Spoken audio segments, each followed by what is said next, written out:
ನಮಸ್ಕಾರ ವೀಕ್ಷಕರೇ, ತಮ್ಮೆಲ್ಲರಿಗೂ H16 ನ್ಯೂಸ್ಗೆ ಸ್ವಾಗತ. ನಾನು ಅಶೋಕ್ ಜೋತಾವರ್. ಇಂದು ನಾವು ಮತ್ತೆ ಗುರ್ಲಾಪುರಕ್ಕೆ ಬಂದಿದ್ದೀವಿ.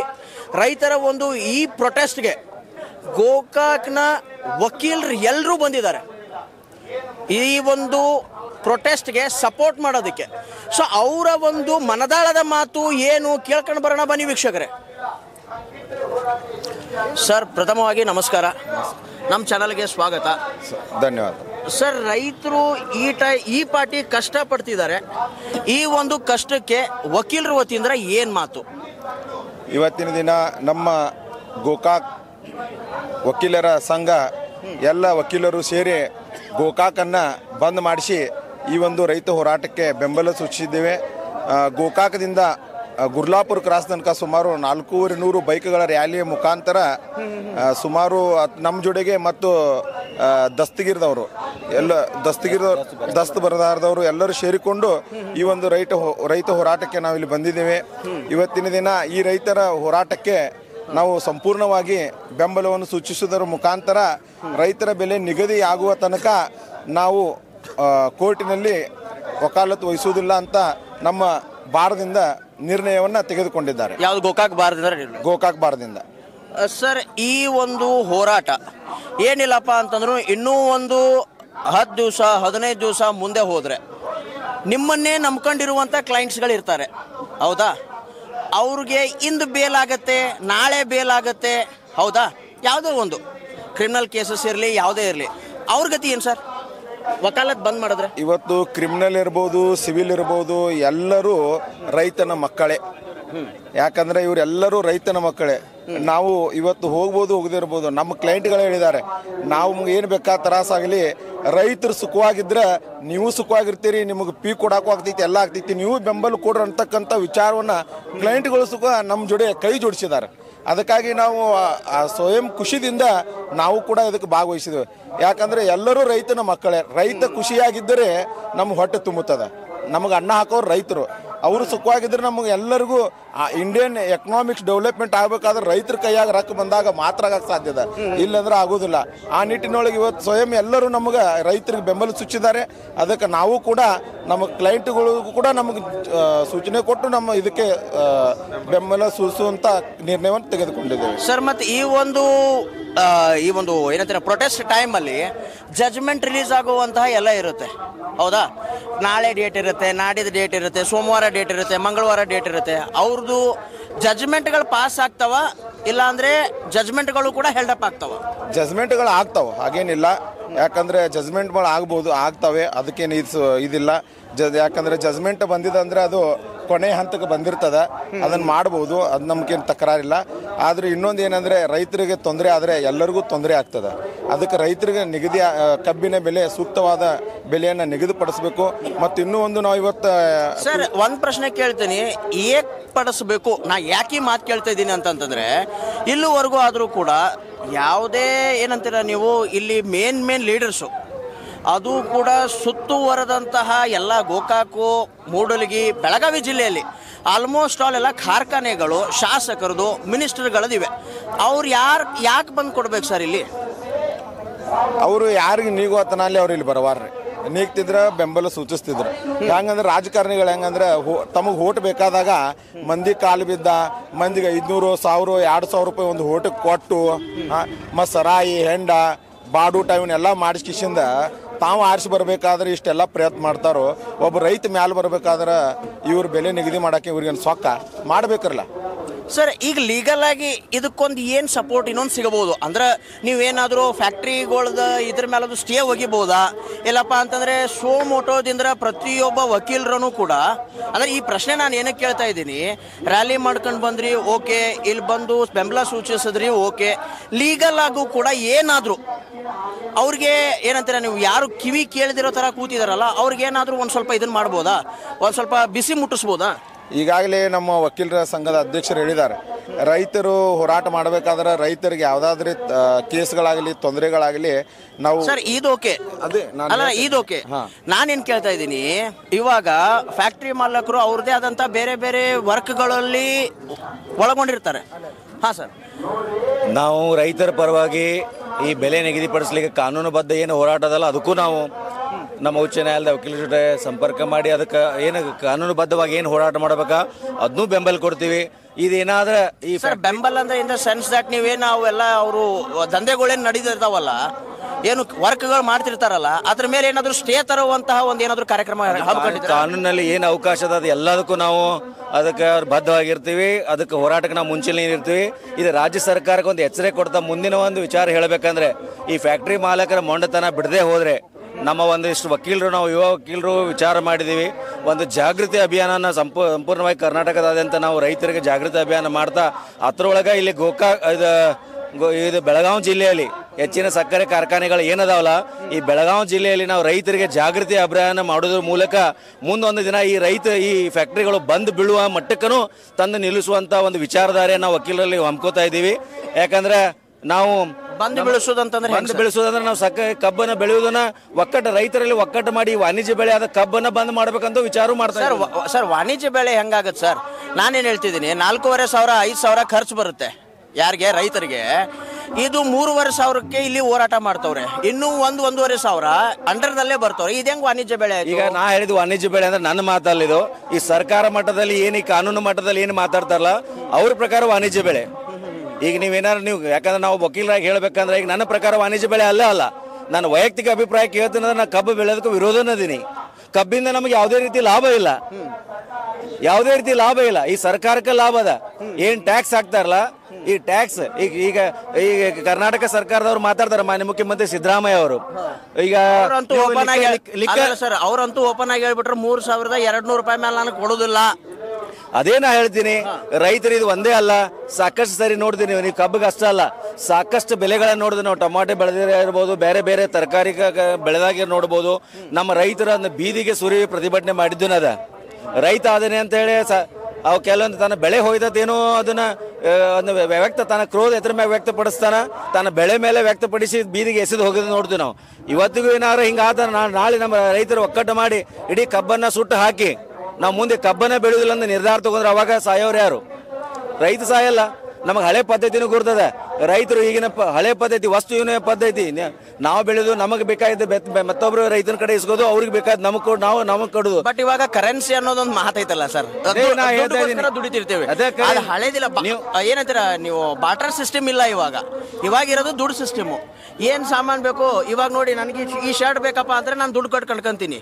ನಾನು ಹೋಗ್ಬಿಟ್ಟು ಈ ಒಂದು ಲೋಗೋಗಳನ್ನ ಕೊಟ್ಬಿಟ್ಟು ವಾಪಸ್ ನಾನು ತಗೊಂಡ್ ಬರಲ್ವಲ್ಲ, ಅದನ್ನ ಕೇಳ್ತಾ ಇದೀವಿ. ನಾನು ನಿಮ್ಗೆ ಅದನ್ನೇ ಹೇಳ್ತಾ ಇದ್ದೀನಿ. ಈಗ ಆಧುನಿಕ ಯುಗದಲ್ಲಿ ನಿಮ್ ಬಟ್ಟೆಗೆಲ್ಲ ಫ್ಯಾಕ್ಟ್ರಿ ಬೇಕು. ಮುಂಚೆ ಫ್ಯಾಕ್ಟ್ರಿ ಇಲ್ದಾಗ ಯಾರು ಬಟ್ಟೆ ಹಾಕಿಲ್ಲ, ರೈತರು ಯಾರು ಬಟ್ಟೆ ಹಾಕಿಲ್ಲ. ಅದನ್ನೂ ಎಲ್ಲ ನಾ ಹೇಳಿದೆ, ಹಳೆ ಪದ್ಧತಿ ಅಂತ ಏನಾಗುತ್ತೆ, ನಮ್ಮ ಹಳೆ ಪದ್ಧತಿ ವಾಪಸ್ಕೊಂಡು ಅಂದ್ರೆ ನಮಗ್ ಯಾವ ರೀತಿ ಹಳೆ ಕಾಲದಲ್ಲಿ ರೈತರು ಬದುಕಿದ್ದಾರೆ ಅದನ್ನ ನಾ ಅದನ್ನೇ ಹೇಳ್ತಾ ಇದ್ದೀನಿ. ಜಾಗೃತಿ ಅಭಿಯಾನ ಯಾಕೆ ಮಾಡ್ತಾ ಇದೀವಿ ಅಂತ ಅದನ್ನೇ ಹೇಳ್ತಾ ಇದ್ದೀನಿ. ನಾವು ಒಮ್ಮೆ ಕೈಗೆ ಎತ್ತಿಕೊಂಡು ಅಂದ್ರೆ, ಯಾಕಂದ್ರೆ ನಾವು ಇಷ್ಟು ಬೇಸಿಕ್ ಸೆನ್ಸ್ ಇಲ್ಲದಂತ ಮಂತ್ರಿಗಳನ್ನ ನೋಡ್ತಾ ಇದೀವಿ ಹೊಟ್ಟೆಗೆ. ಯಾಕಂದ್ರೆ ಇವತ್ತಿಗೆ ನನ್ನ ಪ್ರಕಾರ ಅಲ್ಲ, ಯಾವ ಬೇಕಾದ ಪ್ರಜ್ಞಾವಂತ ಇರಬಹುದು, ಅವನ ಪ್ರಕಾರ ಅತ್ಯುನ್ನತ ಸ್ಥಾನದಲ್ಲಿ ಯಾರ್ಯಾರ ಗೌರವ ಸಿಗಬೇಕಾದ್ರೆ ರೈತನಿಗೆ ಗೌರವ ಸಿಗಬೇಕು. ನಾವು ಏನು ಬೇಕಾದ್ರೂ ಆದ್ರೂ ಮೊದಲು ನಾವು ಹೊಟ್ಟಿಗೆ ಅನ್ನ ಬೇಕು. ಮನುಷ್ಯ ಎಷ್ಟು ಬೇಕಾದ್ರೆ ತಡ್ಕೋತಾನ, ಆದ್ರೆ ಹೊಟ್ಟಿಗೆ ಅನ್ನ ಇಲ್ಲ ಅಂದ್ರೆ ತಡ್ಕೊಳಕ್ಕೆ ಯಾರಿಗೂ ಸಾಧ್ಯ ಇಲ್ಲ. ನಾವು ಅರಿವಿ ಬಿಟ್ಟು ಬದುಕಬಹುದು, ಮೊಬೈಲ್ ಬಿಟ್ಟು ಬದುಕಬಹುದು, ಬೇರೆ ಬೇರೆ ಐಷಾರಾಮಿ ಯಾವುದೇ ಪದಾರ್ಥಗಳನ್ನ ಬಿಟ್ಟು ಬದುಕಬಹುದು. ಆದ್ರೆ ಒಟ್ಟಿಗೆ 2 ಹೊತ್ತು ಅನ್ನ ಇಲ್ಲದೆ ಬದುಕಲಿಕ್ಕೆ ಸಾಧ್ಯ ಇಲ್ಲ. ಅಂತ ಅನ್ನ ಕೊಡುವ ರೈತರಿಗೆ ಈಗ ಏನು ಅನ್ಯಾಯ ಆಗ್ತಾ ಇದೆ ಅದನ್ನ ನೋಡ್ಬೇಕು. ಮತ್ತೆ ಸಾವಿರಾರು ಎಕರೆ ಭೂಮಿಗಳನ್ನು ಮಾಡ್ಕೊಂಡವ್ರು ಇವರೇ ಫ್ಯಾಕ್ಟರಿ ಮಾಲಕರದಾರ. ಜುಡಿಷರಿ ಈಸ್ ಇಂಡಿಪೆಂಡೆಂಟ್, ಹೌದಾ ಸರ್? ಜುಡಿಷರಿ ಸ್ವತಂತ್ರವಾಗಿದೆ. ಇವಾಗ ಈ ಒಂದು ಸ್ವತಂತ್ರ ಅಂಗದಲ್ಲಿ ಅವಿಭಾಜ್ಯ ಅಂಗವಾಗಿ ತಾವು ಈ ಒಂದು ಏನಂತೀರ ನೀವು, ಶಾಸಕಾಂಗಕ್ಕೆ ಯಾವ ರೀತಿ ಪೆಟ್ಟು ಕೊಡಬಹುದು? ನಾವು ಎಲ್ಲ ಏನು ಸಾಧ್ಯ ಅದಲ್ಲ ಅದು ಒಂದೇ ಇದೆ. ಯಾಕಂದ್ರೆ ಇದು ಸರ್ಕಾರ ಈಗ ಏನಿದೆ ಪ್ರಜಾಪ್ರಭುತ್ವ ವ್ಯವಸ್ಥೆ, ಇವ್ರು ಇವತ್ತು ಸರ್ಕಾರ ಐತೆ ಅಂತ ಹೇಳ್ತಾ ಇದ್ದಾರೆ. ಇವತ್ತು ನಾವು ನೋಡಿ ಇವತ್ತು ಎಷ್ಟು ಕೇದ್ದದ. ಇವತ್ತು ನಾವು ಇಲ್ಲಿ ಮಾತಾಡ್ತಾ ಇದ್ದೀವಿ, ಮುಖ್ಯಮಂತ್ರಿಯವರು ತಮ್ಮ ಕುರ್ಚಿ ಉಳಿಸ್ಕೊಳಕ ಮತ್ತೊಬ್ಬರು ಸಚಿವರ ಮನೆಯಲ್ಲಿ ಒಂದು ಔತಣ ಕೂಟನ ಹಮ್ಮಿಕೊಂಡಾರ. ಇದು ಎಂತ ಕೇದ್ಯ. ಮತ್ತೆ 2 ದಿವಸ ಸಮಯ ಕೇಳ್ತಾರ. ಅವರಿಗೆ ತಮ್ಮ ಕುರ್ಚಿ ಕಡೆ ಗಮನದ, ಅವ್ರಿಗೆ ಆದ್ರೆ ರೈತರ ಪರವಾಗಿಲ್ಲ. ಮತ್ತೆ ಇನ್ನೊಂದು ಬಹಳ ಕೇದ್ಯ ಅಂತಾನೆ ಮಾನ್ಯ ಮುಖ್ಯಮಂತ್ರಿ ಸಿದ್ದರಾಮಯ್ಯ ಅವರು ಅಲ್ಲಲ್ಲ ಸರ್, ಅವ್ರು ಮಾಡೇ ಮಾಡ್ತಾರ್ರಿ. ನಾನು ಏನ್ ಹೇಳ್ತಿದ್ದೀನಿ, ಅವ್ರ ಕುರ್ಚಿ ಇಂಪಾರ್ಟೆಂಟು. ರೈತ ಇಂಪಾರ್ಟೆಂಟ್ ಅಲ್ಲ. ಇವಾಗ ಹೇಳಿದ್ರೆ ಇವಾಗ ಬಂದವ್ರು ಮಾತಾಡಬೇಕಾಗಿತ್ತು ಅಲ್ವಾ? ಇವಾಗ ನಾನೇನು ಕೇಳ್ತಿದ್ದೀನಿ ಸರ್, ಈ ಒಂದು ಏನಂತೀರ ನೀವು, ಶಾಸಕಾಂಗದ ಮೇಲೆ ಜುಡಿಷಿಯರಿ ಇದ್ದಿದ್ದು, ನ್ಯಾಯಾಂಗ ಇದ್ದಿದ್ದು, ಯಾವ ರೀತಿಯಾದಂತಹ ಆಕ್ಷನ್ ತಗೋಬಹುದು? ಇದಕ್ಕೆಲ್ಲ ನಮ್ಮ ರೈತರ ಕ್ಷಮಾಗುಣನ ಕಾರಣ ಅನ್ಬೋದು. ಅಲ್ಲ ಸರ್, ನಾನು ನಿಮ್ದು ಕೇಳ್ತಾ ಇದ್ದೀನಿ, ನ್ಯಾಯಾಂಗದ ಕೇಳ್ತಾ ಇದ್ದೀನಿ ನಾನು. ಐ ಆಮ್ ಆಸ್ಕಿಂಗ್ ಲಾ ಪ್ರಕಾರ ಅದು ಕೂಡ ಜುಡಿಷಿಯರಿ ಏನ್ ಮಾಡಬಹುದು? ಈಗ ನೀವು ಲಾ ಪ್ರಕಾರ ಹೋಗ್ತೇನಂದ್ರೆ FRP ಬಗ್ಗೆ ಏನು ಮಾತಾಡ್ತಾರಲ್ಲ ಮಾನ್ಯ ಮುಖ್ಯಮಂತ್ರಿ ಸಿದ್ದರಾಮಯ್ಯ ಅವರು, FRP ಬಗ್ಗೆ ಮಿಸ್ ಗೈಡೆನ್ಸ್ ಮಾಡ್ತಾ ಇದ್ದಾರೆ. ಅವರೊಬ್ರು ವಕೀಲರಾಗಿ ಹೆಂಗ ತೀರಿಸಬೇಕು, ಯಾಕಂದ್ರೆ ಎಲ್ಲರೂ ಅಷ್ಟು ಡೆಪ್ತ್ ಆಗಿ ವಿಚಾರ ಮಾಡಲ್ಲ. FRP ಪ್ರಕಾರ ಹೋಗ್ಕನಂದ್ರೆ 25 ಕಿಲೋಮೀಟರ್ ಒಳಗೆ ಇದ್ದಂತ ಕಾರ್ಖಾನೆ ಒಳಗೆ ಇದ್ದಂತ ರೈತರು ಏನು ತಮ್ಮ 25 ಕಿಲೋಮೀಟರ್ ಕಾರ್ಖಾನೆ ಇತ್ತಂದ್ರೆ ಅಲ್ಲಿ ಕಳಿಸಿದ್ರೆ ಅದು 3,500 ಅಲ್ಲ, ಅವರು 3,900ವರೆಗೆ ಹಣವನ್ನು ಕೊಡಬೇಕಾಗ್ತದೆ FRP ಪ್ರಕಾರ ಹೋದ್ರೆ. ಮತ್ತೆ ಅದನ್ನ ಅಲ್ಲ ಮೊನ್ನೆ FRP ಪ್ರಕಾರನೇ DC ಅವ್ರು ಬಂದು ಇಲ್ಲಿ ಒಂದು ಮಾತು ಹೇಳಿದ್ರು, 2,850 ರೂಪಾಯಿ ಮೇಲೆ ನನಗೆ ಕೊಡಕ್ಕಾಗಲ್ಲ FRP ಮೇಲೆ ಅಂತ ಹೇಳಿ. ಎಲ್ಲ ಏನಂತೀರ ನೀವು, ಕಾರ್ಖಾನೆ ಮಾಲೀಕರು ಅವ್ರದ್ದು ಒಂದು ಇದನ್ನ ಆಡಳಿತಾತ್ಮಕ ಏನಿದೆ ಅಲ್ಲ ಸಂಘ, ಅವ್ರು ಹೇಳಿದ್ದು DC ಅವ್ರಿಗೆ. ಸೊ ಇವಾಗ ನೀವು ಹೇಳ್ತಿದ್ರೆ 3,900ವರೆಗೂ ಕೊಡಬೇಕು ಅಂತ. ಇವತ್ತೇನು ದುರ್ದೈವಶಾತ್ ಏನಾಗಿದೆ ಅಂದ್ರೆ, ನಮ್ಮ IAS ಅಂತ ಪರೀಕ್ಷೆ ಬರೋದು ಏನು, ಈಗ ಡಿಸ್ಟ್ರಿಕ್ಟ್ ಕಲೆಕ್ಟರ್ ಆಗ್ತಾರೆ, ಅತ್ಯುನ್ನತ ಪರೀಕ್ಷೆನ ಬರೋದೊಂದು ಸೇವೆಗೆ ಒಂದು ನೇಮಕ ಆಗ್ತಾರೆ. ಆದರೆ ಇವತ್ತು ಈ ಒಬ್ಬರೇ ಅಲ್ಲ, ಬೆಳಗಾವಿ DC ಅಷ್ಟೆಲ್ಲ ಬಹಳಷ್ಟು ಜನ ಏನಾಗ್ತಾ ಇದೆ ಅಂದ್ರೆ, ಈ ಸರ್ಕಾರಿ ಅಧಿಕಾರಿ ಇವು ಏನದಾರಲ್ಲ ರಾಜಕಾರಣಿಗಳ ಕೈಗೊಂಬೆ ಆಗ್ತಾರೆ. ಇವರು ಗ್ರೌಂಡ್ ಲೆವೆಲಲ್ಲಿ ತಮಗೆಲ್ಲ ಗುರುತಿರ್ತದೆ, ಆದರೆ ತಮ್ಮ ಅಧಿಕಾರವನ್ನು ಚಲಾಯಿಸದೆ ಈ ರಾಜಕೀಯ ವ್ಯಕ್ತಿಗಳ ಕೈಗೊಂಬೆ ಆಗಿ, ತಮ್ಮ ಅಧಿಕಾರಕ್ಕಾಗಿ ಅವರ ಕೈಗೊಂಬೆ ಆಗಿ ಈ ರೀತಿ ವರ್ತಿಸ್ತಾರೆ. ಇವರೆಲ್ಲರೂ ಸರ್ಕಾರಿ ಅಧಿಕಾರಿಗಳು ಸರಿಯಾಗಿ ತಮ್ಮ ಅಧಿಕಾರವನ್ನು ಸರಿಯಾಗಿ ಚಲಾವಣೆ ಮಾಡಿದ್ರೆ ರೈತರಿಗೆ ನ್ಯಾಯ ಸಿಗೋದು ಬಹಳ ಏನು ಕಠಿಣ ಇಲ್ಲ. ರೈತರಿಗೆ ನ್ಯಾಯ ಸಿಗ್ತದ. ಇವತ್ತು ದುರ್ದೈವಶಾತ್ ಒಬ್ಬ DC ಹೇಳ್ತಾನಂತ ಹೇಳ್ಬೋದು. ಅಲ್ಲ ಸರ್, ಲಾಸ್ಟ್ ಟೈಮು ಡೆಲ್ಲಿಯಲ್ಲಿ ಒಂದು ಇದನ್ನಾಯ್ತು, ಸ್ಟ್ರೈಕ್ ಆಯಿತು, ಫಾರ್ಮರ್ ಪ್ರೊಟೆಸ್ಟು. ಆ ಒಂದು ಫಾರ್ಮರ್ ಪ್ರೊಟೆಸ್ಟಲ್ಲಿ ಸುಪ್ರೀಂ ಕೋರ್ಟ್ ಇಂಟರ್ವೇನ್ ಆಗಿ, ಅಂದರೆ ಮಧ್ಯಸ್ಥಿಗೆ ವಹಿಸ್ಕೊಂಡು, ಇಲ್ಲಪ್ಪ ಅವ್ರು ಏನು ಕೇಳ್ತಿದಾರೋ ಆ ಕಾನೂನುಗಳು ಏನಿದಾವಲ್ಲ 3 ಅವು ಬಂದ್ ಮಾಡಿ ಅನ್ನುವಂತಹ ಸೂಚನೆ ಸುಪ್ರೀಂ ಕೋರ್ಟ್ ಕೊಟ್ಟಿತ್ತು. ಸುಪ್ರೀಂ ಕೋರ್ಟ್ ಮುಂದೆ ಹೋದವ್ರು ಯಾರು? ವಕೀಲರು. ನಾನು ಆ ಟೈಪ್ ಕೇಳ್ತಾ ಇದ್ದೀನಿ. ಈ ಒಂದು ಪ್ರಾಬ್ಲಮ್ ಅನ್ನ ತಗೊಂಡು ಸ್ವಮೋಟೋ ಇಂದ ನೀವೇನಾದ್ರೂ ಕೋರ್ಟ್ಗಳಿಗೆ ಅರ್ಜಿಯನ್ನ ಹಾಕುವಂತ ಪ್ಲಾನ್ ಐತಾ? ಈಗ ನಾವು ಇಲ್ಲಿ ಗೋಕಾಕ್ ವಕೀಲರು, ನಾವು ಒಂದು ತಾಲೂಕಾ ಮಟ್ಟದ ವಕೀಲರು. ನಾನು ಅದನ್ನೇ ನಿಮಗೆ ಮುಂಚೆನೆ ಹೇಳಿದೆ, ನಮ್ಮ ವಕೀಲ ಬಾಂಧವರು, ಉಚ್ಚ ನ್ಯಾಯಾಲಯದಲ್ಲಿರೋ ವಕೀಲ ಬಾಂಧವರು ಇದಾರಲ್ಲ, ಅವ್ರ ಜೊತೆ ಸಂಪರ್ಕ ಮಾಡಿ. ಅವರು ರೈತನ ಮಕ್ಕಳಿದಾರ, ರೈತರ ಪರವಾಗಿದ್ದವ್ರದಾರ. ನಮ್ಮ ವಕೀಲ, ನಾವು ನಮ್ಮ ಸಮುದಾಯ ವಕೀಲ ಸಮುದಾಯ, ನಾನು ಕೂಡ ರೈತನ ಮಗನೇ. ಅದೇ ನಾವು ಇದನ್ನ ಒಂದು ಸಣ್ಣ ಇದು ಏನಂತಾರಲ್ಲ, ಇದು ಹೇಳುವಂತ ವಿಚಾರ ಅಲ್ಲ, ತಿಳ್ಕೊಳ್ಳುವಂತ ವಿಚಾರ. ಎಲ್ಲರಿಗೂ ಒಬ್ಬ ಪ್ರಜ್ಞಾವಂತ ಒಂದು ಮನುಷ್ಯ, ನಾವು ಒಂದು ಪ್ರಾಣಿ, ಅದ ಮನುಷ್ಯ ಪ್ರಾಣಿ, ಪ್ರಜ್ಞಾವಂತ ಪ್ರಾಣಿ ಅಂತಾರ. ಆದ್ರೆ ಇಂಥ ಪ್ರಜ್ಞಾವಂತ ಪ್ರಾಣಿಗಳಾದ ನಮಗ ಒಂದು ಲಾಲಚೆ ಆಸೆ ಏನಿಗೆ ಬಿದ್ದ ಈ ಭ್ರಷ್ಟ ಆಗಿ ಏನಾಗ್ತಾ ಇದೆ ಅಂದ್ರೆ, ಅನ್ನ ಹಾಕುವಾಗ, ನಾ ಅದೇ ಮೊದಲೇ ಹೇಳಿದೆ, ಮೊದಲನೇ ಸ್ಥಾನದಲ್ಲಿ ಗೌರವ ಕೊಡಬೇಕಾದ ರೈತನಿಗೆ, ಅನ್ನ ಹಾಕುವ ರೈತನಿಗೆ ಇವತ್ತು ನಾವು ಕಡೆಯ ಸ್ಥಾನದಲ್ಲಿ ಮೀಸಲು ಇಡ್ತಾ ಇದ್ದೀವಿ ಅಂದ್ರೆ, ನಮ್ಮನ್ನು ನಾವು ಅವಗತಿಗೆ ಹೋಗ್ಲಿಕ್ಕೆ ಮಾಡಿಕೊಟ್ಟಂತ ದೊಡ್ಡ ಇದಕ್ಕೆ ಇದು ನಮ್ಮ ಅವನತಿಗೆ ಇದೇ ದೊಡ್ಡ ಕಾರಣ. ರೈತರನ್ನು ಯಾವಾಗ ನಾವು ಮುಂಚೂಣಿಯಲ್ಲಿ ತರದೆ ಮತ್ತು ಅವರನ್ನು ಮುಂಚೂಣಿಯಲ್ಲಿ ಕುಂಡ್ರಿಸಿ ಅವರ ಕಷ್ಟಗಳನ್ನು ಮೊದಲು ಪರಿಹರಿಸಿ ನಂತರ ಮುಂದಿನವರ ಕಷ್ಟಗಳನ್ನು ಪರಿಹರಿಸ್ಕೊಂಡು ನೋಡ್ತೀವಿ, ಅವಾಗೇ ನಾವು ಮುಂದುವರಿತೀವಿ. ಅಲ್ಲಿವರೆಗೆ ನಾವು ಮುಂದುವರಲಿಕ್ಕೆ ಸಾಧ್ಯ ಇಲ್ಲ. ಸರ್, ಇನ್ನೊಂದು ಮಾತು, ಒಂದು ಸಿಂಪಲ್ ಒಂದು ಪ್ರಶ್ನೆ. ಇವಾಗ ನಾನೇನು ಕೇಳ್ತಾ ಇದ್ದೀನಿ, ಗೋಕಾಕ್ದಲ್ಲಿ ಆಲ್ಮೋಸ್ಟ್ ಅಲ್ಲೆಲ್ಲ ಅಂಗಡಿ ಮುಂಗಟ್ಟುಗಳನ್ನು ಬಂದ್ ಮಾಡಿಸಿ ಈ ಕಡೆ ಬಂದ್ರಿ, ಹೌದಾ? ಫಸ್ಟ್ ಆಫ್ ಆಲ್ ಏನಪ್ಪ ಅಂತಂದರೆ, ಅಲ್ಲಿ ಅಂಗಡಿ ಮುಂಗಟ್ಟುಗಳಿದ್ದು ಸಾಮಾನ್ಯ ಲೇಬರ್ ಕ್ಲಾಸ್ ಇವು ಅಂಗಡಿ ಮುಂಗಟ್ಟುಗಳವು. ದೊಡ್ಡವರು ಈಗೇನು ಕಾರ್ಖಾನೆ ಇದೆಯಲ್ಲ, ಇವ್ರಿಗೇನು ಎಫೆಕ್ಟ್ ಆಯಿತು? ನಾ ಹೇಳ್ತೀನಿ, ಇಲ್ಲಿ ದೊಡ್ಡವ್ರಿಗೇನು ಇಫೆಕ್ಟ್ ಆಗೋದೇ ಇಲ್ಲ. ಅವರು ಅದಕ್ಕೆ ಈಗ ಇಷ್ಟು 9 ದಿನ ಆದರೂ ಕೂಡ, ಈಗ ತಾವು ನಿನ್ನೆ ನೋಡ್ಬೋದು, ಒಬ್ಬ ಪ್ರಭಾವಿ ಸಚಿವರು ಅದನ್ನ ಹೆಂಗ ತಡೆ ಹಿಡ್ತಾ ಇದಾರೆ ಅಂತೆಲ್ಲ ತಾವು ಮಾಧ್ಯಮದ ಮುಖಾಂತರ ನೋಡಿರ್ಬೋದು. ಅವ್ರು ಏನದ ಸ್ವಲ್ಪ ದಿವಸ ಕೊಂಡಿರ್ತಾರ, ಹೋರಾಟ ಮಾಡ್ತಾರ, ಬಿಟ್ಟು ಹೋಗ್ತಾರ ಅಂತೆ. ಇದೇ ರೈತ ಸಂಘಟನೆಯಲ್ಲಿ ಒಡಕು ಹುಟ್ಟಿಸ್ಲಿಕ್ಕೂ ಕೂಡ ತಮ್ಮ ಕೆಲವೊಂದು ಚೇಲಾಗಳನ್ನು ಹಣ ಕೊಟ್ಟು ಬಿಟ್ಟು ಇಲ್ಲಿಯೂ ಕೂಡ ಕೆಡಿಸ್ಲಿಕ್ಕೆ ಪ್ರಯತ್ನ ಮಾಡ್ತಾ ಇದ್ದಾರೆ. ನಾ ಅದನ್ನೇ ಹೇಳಿದೆ, ಒಮ್ಮೆ ರೈತರು ಸಮಗ್ರವಾಗಿ ಒಕ್ಕಟ್ಟಾದ್ರೆ ಇದು ಯಾವುದೇ ಅಸಾಧ್ಯ ಇಲ್ಲ. ಎಂತೆಂಥ ಮಹಾನ್ ವ್ಯಕ್ತಿ ಇರೋ, ಅವ್ನು ಯಾವುದೇ ಸ್ಥಾನದಲ್ಲಿರ್ಬೋದು, ಅವ್ನು CM ಇರ್ಬೋದು, ಯಾವುದೇ ಸ್ಥಾನದಲ್ಲಿರ್ಬೋದು, ಅಂಥವ್ನು ಕೆಡುವ ಶಕ್ತಿ ಕಡೆ ರೈತ ಸಂಘಕ್ಕದ. ಅಂಥ ರೈತ ಸಂಘಕ್ಕೆ ನಾವು ಬೆಂಬಲ ಆಗಿರ್ತೀವಿ. ಅದ್ರ ಜೊತೆಗೆ ಇಂಥ ದುಷ್ಟ ಶಕ್ತಿಗಳು ಏನು ರೈತ ಸಂಘಟನೆ ಒಡೆಯೋದನ್ನು ಕೆಲಸ ಮಾಡ್ತಾ ಇದ್ದಾರೆ, ನಾವು ಮುಂದಿನ ದಿನಮಾನದಾಗಿ ನಾವು ವಕೀಲರ ಸಂಘದಿಂದ ಒಂದು ಪ್ರಜ್ಞಾವಂತ ಒಂದು ಕೃಷಿ ಪಂಡಿತರನ್ನು ಕರೆದುಕೊಂಡು ಅವರಿಗೆ ತಿಳುವಳಿಕೆ ಹೇಳುವ ಮೂಲಕ ಈ ಸಕ್ಕರೆ ಕಾರ್ಖಾನೆ ಮಾಲೀಕರಿಗೆ ಅವ್ರ ಬೆನ್ನಕ್ಕೆ ಹೊಡೆತ ಕೊಡುವಂಥ ಕೆಲಸ ಕೂಡ ನಾವು ವಕೀಲರ ಸಂಘದಿಂದ ಕಾರಣದಿಂದ ಮಾಡ್ಬೇಕಂತೇಳಿ ಒಂದು ವಿಚಾರವನ್ನು ಇಟ್ಟಿದ್ಕೊಂಡು ಇದನ್ನ ಇಲ್ಲಿಗೆ, ಯಾಕಂದ್ರೆ ಅವ್ರಿಗೆ ಬೇಡಿಕೆ ಭಾಳ ಇಲ್ಲ. ಅವ್ರಿಗೆ ಕೇಳುವಂತ ಬೇಡಿಕೆ ತಾವು ದುಡಿದಂತ ಹಣ ಕೇಳ್ತಾ ಇದ್ದಾರೆ. ನಮಗೆ ಯಾವುದೇ ಪುಕ್ಕಟೆ ಆಗಿ ಕೂಡಿ ಅಂತ ಕೇಳ್ತಾ ಇಲ್ಲ. ನೀವು ಯಾವುದೇ ರೀತಿ ಕೇಳದೇ ಇದ್ರೂ ಕೂಡ ತಮ್ಮ ಸರ್ಕಾರ ಅಧಿಕಾರ ಬರಬೇಕಂತ ಏನೇನೋ ಪುಕ್ಕಟ್ಟೆ ಕೊಡ್ರಿ, ಅದರಿಂದ ಎಷ್ಟು ತೊಂದರೆ ಆಗ್ಯಾವ ತಮಗೆ ಗುರ್ತದ. ರೈತರು ಪುಕ್ಕಟ್ಟೆ ಕೊಡ್ತಾ ಇಲ್ಲ. ಸರ್, ಗೋಕಾಕ್ ಬಾರ್ ವತಿಯಿಂದ, ಹೌದಾ, ಗೋಕಾಕ್ ಬಾರ್ ಅಸೋಸಿಯೇಷನ್ ವತಿಯಿಂದ ಗೋಕಾಕ್ ಕೋರ್ಟ್ನಲ್ಲಿನೇ ಇವೆಲ್ಲ ಫ್ಯಾಕ್ಟ್ರಿಗಳದು ಇದು 3,500 ರೂಪಾಯಿ ಕೊಡೋವರೆಗೂ, ಇಲ್ಲಪ್ಪ ಅಂತಂದರೆ 4,000 ಕೊಡೋವರೆಗೂ ಇವೆಲ್ಲ ಫ್ಯಾಕ್ಟ್ರಿ ಮುಂಗಟ್ಟುಗಳು ಬಂದ್ ಆಗಬೇಕು ಅಂತ ಸ್ಟೇ ಆರ್ಡರ್ ನೀವೇನಾದ್ರು ತರುವಂತ ಪ್ಲಾನ್? ಅದು ಅಲ್ಲಿ ಗೋಕಾಕ್ ನ್ಯಾಯಾಲಯ ವ್ಯಾಪ್ತಿಯಲ್ಲಿ ಬರುವುದಿಲ್ಲ, ಅದೇನ ಹೇಳಿದಿಲ್ಲ, ಹೈಕೋರ್ಟ್ ವ್ಯಾಪ್ತಿಗೆ ಬರ್ತದೆ ಅದು. ಅದೇ ಅಲ್ಲೇ ಹೈಕೋರ್ಟ್ ಮತ್ತು ಸುಪ್ರೀಂ ಕೋರ್ಟ್. ನೀವು ನಾನೇನು ಕೇಳ್ತೀನಿ, ಈ ಒಂದು ವಕಾಲತನ ಹೈಕೋರ್ಟ್ ಹಾಕಿ ಹಾಕುವಂತ ಏನಾದ್ರು ಐತಾ ಪ್ಲಾನ್?